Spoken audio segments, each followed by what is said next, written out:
Boris Johnson's an absolute weapon, isn't he? He really is. I really don't think his biscuits are baked in the middle.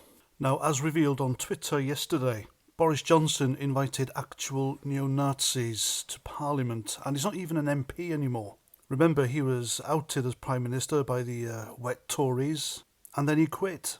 And he has been one of the main warmongering pushers to keep the Ukraine conflict going. Remember, it was him that scuppered a possible peace deal between Russia and the Ukraine, and he's doing the rounds in Europe, not just in Britain, but everywhere, banging the drum about keeping the war going for whatever reason. And I think that's despicable. Surely a statesman, a politician, should be banging on about peace rather than war. And that could have happened. If it wasn't for him, he thwarted it. The damn bloody idiot that he is. So anyway, this tool, he invited neo-Nazis, members of the Azov battalion, who are currently fighting for Ukraine in that conflict, and he invited them to Parliament, which is shameful. And he had them at a private club in London where he's a member, and they gave speeches. So I'm guessing the term, my enemy's enemy is my friend, comes into play here, but still, my goodness. Lefties who support the Ukraine in this conflict can't keep on going on about calling us lot Nazis for voting for Brexit and then actually supporting Nazis and inviting them to Parliament in order to raise money for them. I mean, that's just hypocrisy, isn't it?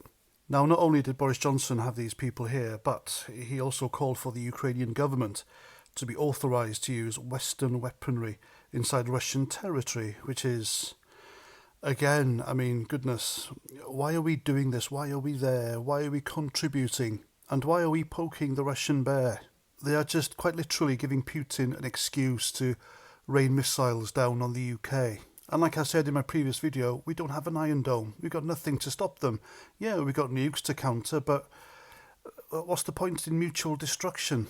It'll be our houses that get destroyed, not theirs. I just wonder what the members of Parliament in World War II would be thinking, knowing that neo-Nazis were invited to Parliament to give speeches and that a former Conservative Prime Minister of all people would be stood there having his photo with them while holding their flag.